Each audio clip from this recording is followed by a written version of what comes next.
Vikingi upurēja vergu savam jūras dievam, kad viņi palaida kuģi. Mūsdienās tradīcija ir sasist šampanieša pudeli pret kuģa korpusu. Tiek uzskatīts, ka tas nes nelaimi, ja pudele nesaplīst. Varbūt Costa Concordia bija lemta bojājai jau no paša sākuma. Costa Concordia pieder un to pārvalda slavenā Itālijas kruīzu kompānija Costa Cruises, kas ir daļa no Carnival Corporation, kas kontrolē 50,000 pasaules kruīza kuģu. Tā tika palaista 2005. gadā, izmaksājot $600 miljonus, un tā ir viens no lielākajiem Itālijas kruīza kuģiem. Tā garums ir 952 pēdas, platums 116 pēdas un iegrime 26 pēdas, kas nozīmē, ka kuģim peldot 26 pēdas atrodas zem ūdenslīnijas.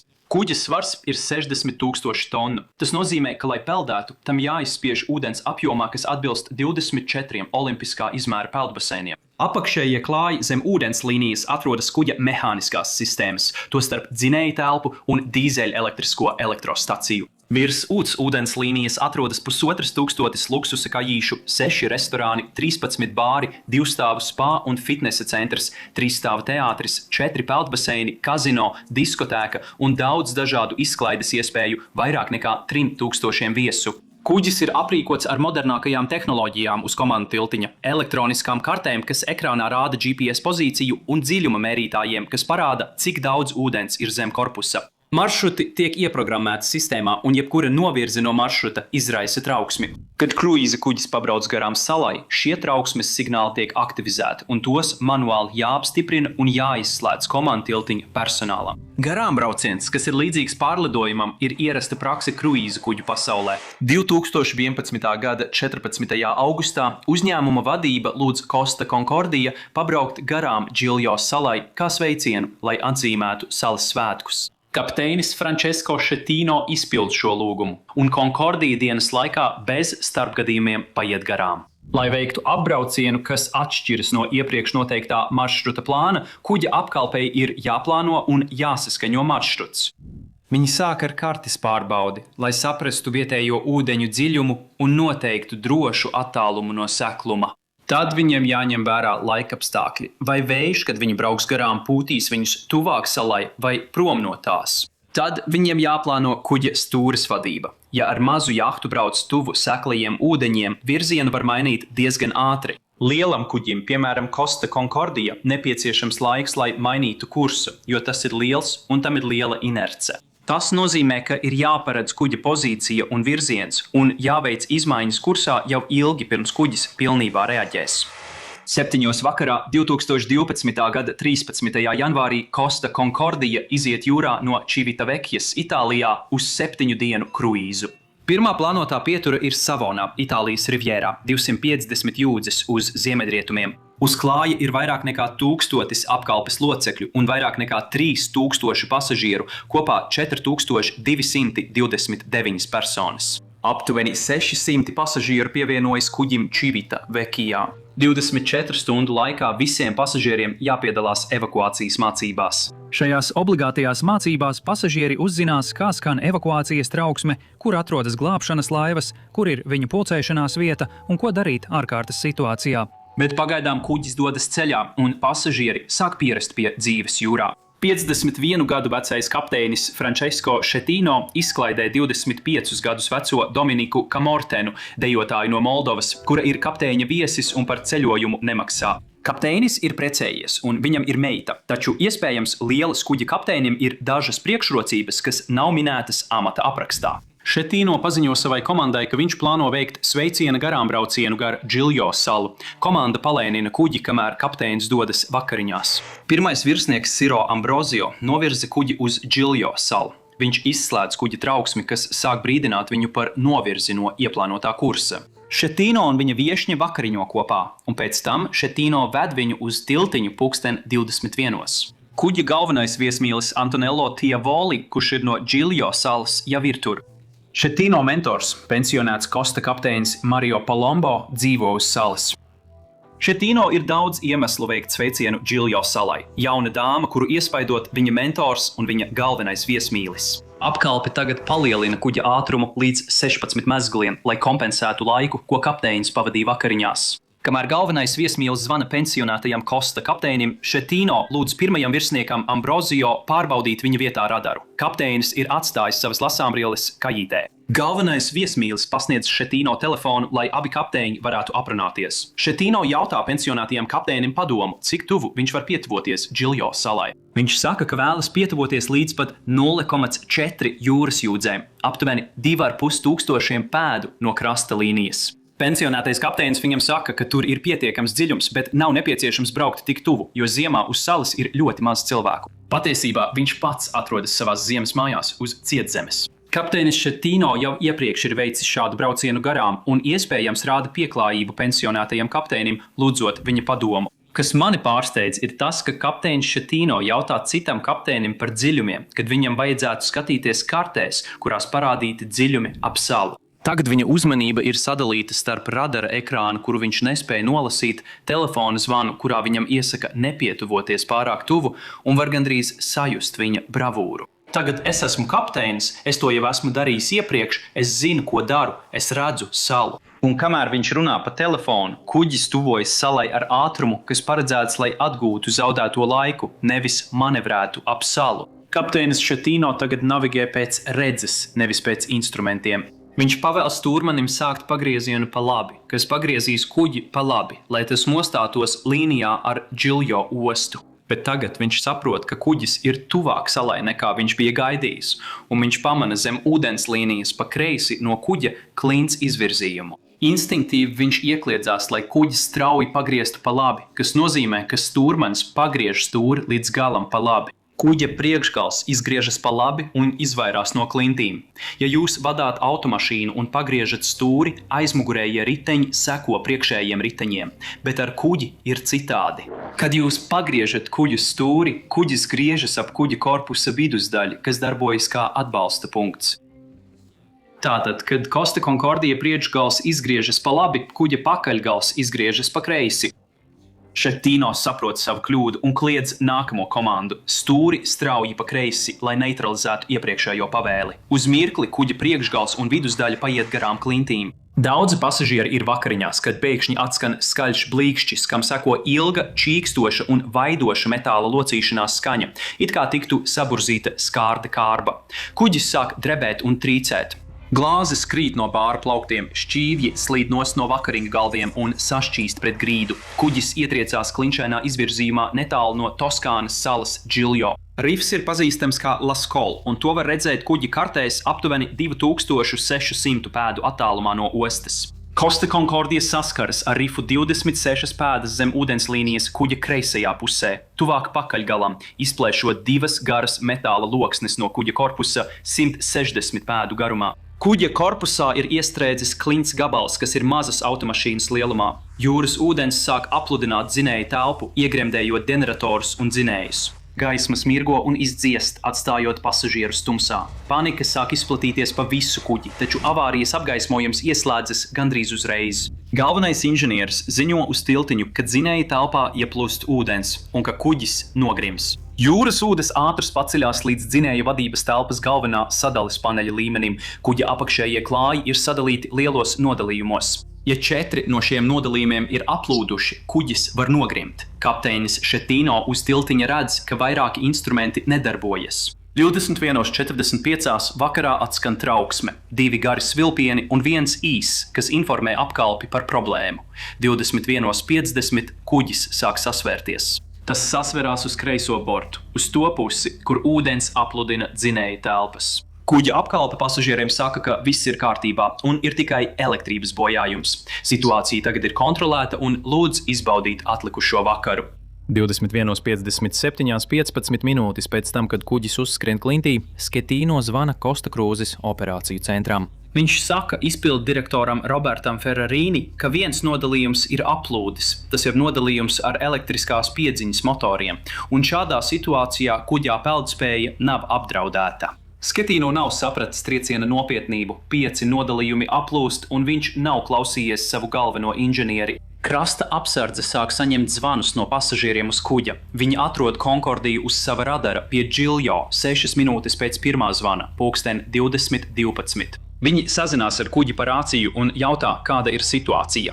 Kuģa navigācijas virsnieks, 26 gadus vecais Simona Kanesa, atbild, ka ir tikai elektroapgādes pārtraukums. Viņai ir stingras kapteiņa pavēles mazināt situācijas nopietnību un uzstāt, ka viss ir kontrolēts, lai gan viņa zina, ka kuģī ieplūst ūdens. Krasta apsardze jautā, vai ir nepieciešama palīdzība, un virsnieks atbild, ka šobrīd palīdzība nav vajadzīga. Dzinēji ir apstājušies, datora ekrāni ir kļuvuši melni, kuģis dreifē un zaudē ātrumu. Tā inerce nes to uz ziemeļiem, gar salas piekrasti garām ostai, tad garām klinšainam pussalai, ko sauc par Point Gabianāra.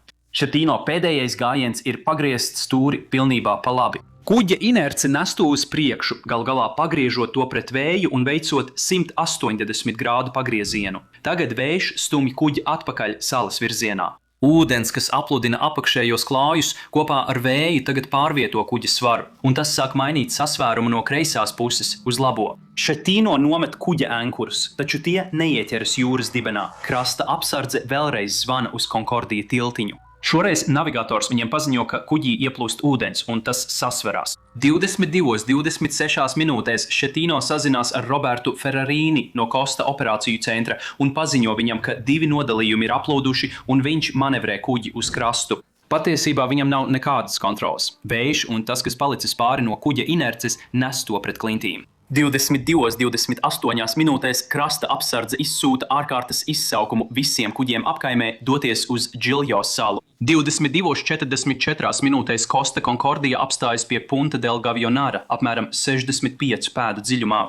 Concordijas pasažieri ir apjukuši un neziņā. Kapteinis Šetīno šoka stāvoklī pamet tiltiņu un raugās pāri kuģim. 3200 pasažieru nezin, ko darīt. Vairāk nekā 1000 apkalpes locekļu ir tikpat apjukuši. Otrais kapteinis Roberto Boccio sāk priekšlaicīgu evakuāciju, pirms tiek dotas oficiālās pavēles. Šo jaunāko virsnieku un apkalpes locekļu lēmumu uzskata par dumpi, jo viņi rīkojas bez kapteiņa norādījumiem. Daļa apkalpes liek nolaist glābšanas plostus ūdenī, bet citi iesaka pasažieriem atgriezties savās kajītēs. Nav skaidras vadības. 22:58 minūtēs atskan 7 īsi un 1 garš svilpiens, kas signalizē par glābšanas laivu nolaidīšanu un kuģa evakuāciju. Gandrīz 2000 cilvēku jau stundu stāv uz 4. klāja, gaidot, zinot, kas notiks, bet nezinot, kā rīkoties tālāk. Tie 600 cilvēki, kuri tikai pirms dažām stundām uzkāpa uz kuģa, nav piedalījušies nevienā evakuācijas mācībā. Tās bija plānotas nākamajā dienā. Tā kā Concordijas liecas uz labo bortu, nav iespējams nolaist glābšanas laivas no kreisā borta. Daži pasažieri lec augstajos ziemas ūdeņos, lai peldētu līdz krastām. Kad apkalpe sāk atvērt glābšanas laivu vārtus, izceļas haoss. Kāds sauc sievietes un bērni vispirms, kas vēl vairāk pastiprina paniku. Pirmās glābšanas laivas ierodas Džiljo ostā nedaudz pēc 11. vakarā. Mario Pellegrini, Džiljo vicemērs, ierodas ostā un dodas uz kuģi ar glābšanas laivu, tikai lai atklātu, ka neviens nevada situāciju. Pasažieri kāp lejā pa virvju kāpnēm kuģa sānos, kamēr laivas piebrauc klāt, lai viņus uzņemtu. Stundas un 15 minūšu laikā gandrīz 3500 cilvēku nonāk drošībā Džiljo ostā.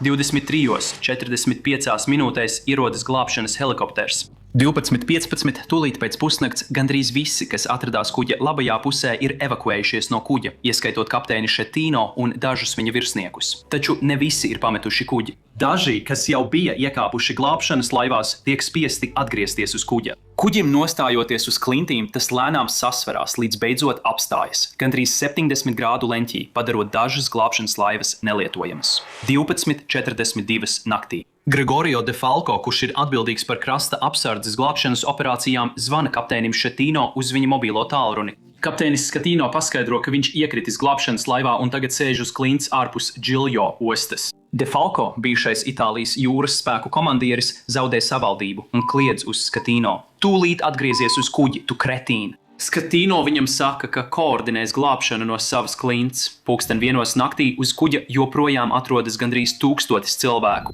Glābšanas laivas un helikopteri turpina evakuāciju, izceļot cilvēkus no ūdens un kuģa. 4:46 evakuācija tiek reģistrēta kā pabeigta. Ugunsdzēsēju glābšanas komandas sāk meklēt izdzīvojušos. 32 cilvēki ir miruši vai pazuduši bez vēsts. Skatino nekad neatgriezās uz kuģa, lai palīdzētu evakuācijā.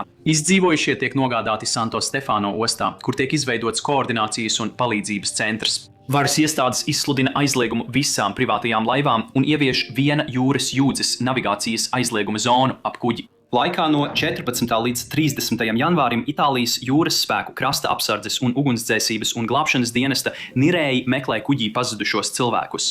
Itālijas krasta apsardzes vadītājs Marko Brusko apstiprina, ka 29 cilvēki, 4 apkalpes locekļi un 25 pasažieri joprojām nav atrasti. Pilnīgs tumšums un kuģī peldošās mēbeles rada glābējiem bīstamu vidi. Nirei strādā pa pāriem. Viņi izmanto zigzaga meklēšanas modeli noteiktajās zonās. Katra niršana tiek plānota 40 minūšu garumā. Viņi marķē savu maršrutu ar badvirvēm, lai orientētos sliktas redzamības apstākļos un novieto avārijas gaisa balonus kuģa iekšpusē. Viņi nespēja redzēt tālāk par 2 pēdām sev priekšā.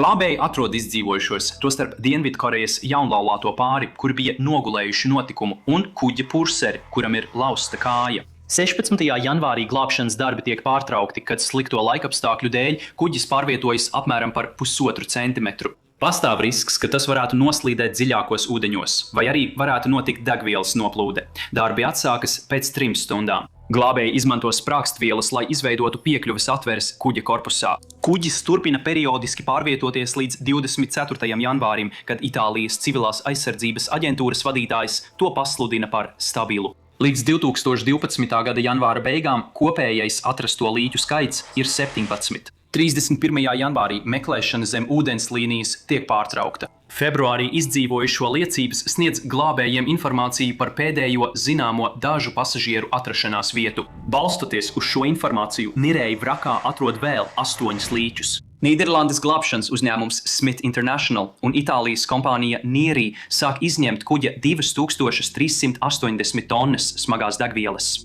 Vispirms viņi koncentrējās uz 15 tvertņu iztukšošanu, kurās atrodas aptuveni 84% kuģa degvielas, un tas aizņem gandrīz mēnesi. Viņi izmanto procesu, ko sauc par karsto ieurpšanu. Tā kā tvertnes ir iegremdētas, darbā tiek iesaistīta profesionāli Nirei. Vispirms Nirei uzstāda vārstu degvielas tvertnes apakšā un vēl vienu augšpusē. Biezo eļļu uzsilda, lai tā kļūtu nedaudz mazāk viskoza. Jūras ūdeni iepumpē tvertnes apakšā, lai aizvietotu eļļu, kas tiek izsūknēta caur augšējo vārstu. Tā kā eļļa peld uz ūdens, izsūknējot eļļu, jūras ūdens no tvertnes apakšas aizvieto eļļu un nodrošina, ka tvertne saglabā negatīvu peldspēju un neizjauc kuģa stabilitāti. Šo procesu atkārto, līdz visi 15 tvertnes ir tukšas 24. martā. Pēc tam Nirei izgriež caurumu korpusā, lai piekļūtu aplūdušajai mašīntelpai. Viņi iztīra gandrīz 350 kubikmetrus dīzeļdegvielas un citu eļļošanas materiālu no mašīntelpas. Ārpus kuģa tiek izmantota robotizēta meklēšanas un glābšanas tehnika, lai atrastu vēl 5 mirstīgās atliekas starp vraku un jūras dibenu. Pēc tam, kad degviela un eļļas ir izņemtas, sākas vraka izvešanas process. Ir 2 iespējas. Viņi var izjaukt vraku uz vietas, vai arī to uzpeldināt un pēc tam izjaukt sausajā dokā, ko viņi arī nolēma darīt. Tiek izstrādāts plāns aizzīmogot korpusa bojājumus, uzpeldināt kuģi ar lielu piepūšamu boju palīdzību un pēc tam to aizvilkt prom. Šī būs lielākā vraka izcelšanas operācija, kāda jebkad mēģināta. Tiek lēsts, ka tas aizņems 7 līdz 10 mēnešus un atkarībā no laika apstākļiem un jūras stāvokļa sāksies 2012. gada maijā, izmaksājot $300 miljonus. Līgumu par glābšanas darbu saņem kopuzņēmums starp Floridā bāzēto glābšanas kompāniju Titan un itāļu firmu Michaels Perijs. Niks Slauns, Dienvidāfrikas vraku glābšanas speciālists, tiek iecelts par operācijas vadītāju. 2012. gada jūnijā, 6 mēnešus pēc kuģa uzskrējiena uz sēkļa, pie kuģa labā borta tiek novietota barža. Kuģa radars, ūdens slitkalniņš un skurstenis tiek noņemti, lai stabilizētu kuģi un novērstu tā tālāku noslīdēšanu pa slīpo jūras dibenu. Kuģa skurstenis tiek noņemts pēdējais decembrī, un līdz 2013. gada janvāra vidum glābšanas uzņēmumi sāk būvēt zemūdens balsta konstrukciju. Vispirms viņi izveido mākslīgu jūras dibenu no smiltīm un cementa vraka lejupvērstajā pusē. Pēc tam viņi uzbūvē metāla platformu, uz kuras kuģim balstīties. 2013. gada 15. janvārī kuģa pakaļgalā tiek pamanītas 2 pazudušo cilvēku mirstīgās atliekas, taču tās netiek izceltas no savas nepieejamās vietas kuģī. Laikā no janvāra līdz septembrim turpinās darbi pie zemūdens platformas būvniecības. Costa Concordia zem ūdenslīnijas ir milzīga, vaļēji caurums, tāpēc inženiertehniskie risinājumi, kas nepieciešami, lai to atkal uzpeldinātu, ir izcili. 16. septembrī glābšanas komandas sāk procesu, ko sauc par baklingu. No platformas pie kuģa kreisā borta tiek piestiprināti kabeļi. Kabeļi tiek savilkti izmantojot hidrauliskos spriegotājus, ko sauc par stiegru domkratiem. Kuģis tiek lēnām vilkts uz vertikālu pozīciju. Kuģim rotējot, pontoni tiek piepildīti ar jūras ūdeni. Ūdens svars pontonos palīdz pabeigt kuģa apgāšanos uz vertikālu pozīciju, un nākamajā rītā tas balstās uz zemūdens konstrukcijas. 26. septembrī kuģa centrā tiek atrasts līķis. Tiek veiktas turpmākas pārbaudes, un pontoni tiek piestiprināti kuģa labajā bortā. 2014. gada 1. februārī, metinot labā borta pontonus, metāla loksne nokrīt uz spāņu Nirēja, iesprostojot viņu un iegriežot kājā dziļu brūci. Sitī Nirēja spēja viņu atbrīvot un izcelt virspusē, kur viņš nosiņo un mirst. 14. jūlijā glābšanas darbinieki sāk uzpeldināt Costa Concordia no tās iegremdētās platformas. 30 pontoni katrs var izspiest apmēram 2,5 olimpisko baseinu tilpuma ūdeni, kopā sasniedzot 75 olimpiskos baseinus. Tas nozīmē, ka tie nodrošina gandrīz 3 reizes lielāku peldspēju, lai uzpeldinātu 60 000 tonu smago kuģi, kuram, lai būtu neitrāli peldspējīgs, jāizspiež 24 olimpisko baseinu tilpuma ūdens. 23. jūlijā viņi sāk 4 dienu ceļojumu uz Dženovas ostu. Nirēja atrod cilvēka ķermeņa daļas vrakā, kamēr tas ir pietauvots ostā. 2014. gada 3. novembrī, gandrīz 2 gadus pēc tam, kad Costa Concordia tika uzsēdināts uz sēkļa, vrakā tiek atrasta pēdējā mirstīgā atliekas. 2015. gadā kuģis tiek demontēts, izmaksājot $115 miljonus, un metāls tiek pārdots kā lūžņi. Costa Concordia gandrīz 2 gadus atradās pie Giulio salas krastiem. Šajā laikā suvenīru mednieki izlaupīja kuģi, nozogot kases aparātus, rotas lietas, mēbeles, mākslas darbus un kuģa zvanu. Kad kuģis sadūrās ar kliņšainu izvirzījumu, trieciena rezultātā no kuģa korpusa tika noplēstas 2 garas tērauda joslas. Tās vēlāk tika atrastas jūras dibenā, 300 pēdu attālumā no galvenās salas. Ieskaitot kompensācijas upuriem, glābšanas darbus un kuģa utilizāciju, kopējās katastrofas izmaksas ir gandrīz $2 miljardi, kas ir 3 reizes vairāk nekā tās $600 miljonu būvniecības izmaksas. 33 cilvēki gāja bojā šajā negadījumā, tostarp 27 pasažieri, 5 apkalpes locekļi un 1 glābšanas nirējs. Kapteinis Šetino tika apsūdzēts nonāvēšanā aiz neuzmanības. Aizstāvībā viņa advokāti apgalvoja, ka kuģis bija nolādēts, jo šampanieša pudele nesaplīsa. Pašlaik viņš izcieš 16 gadu cietumsodu, un esmu diezgan pārliecināts, ka viņš nedala gultu ar 25 gadus vecu dejotāju no Moldovas. Mūsdienās kruīza kuģiem obligāti jāveic evakuācijas mācības pirms kuģis dodas jūrā.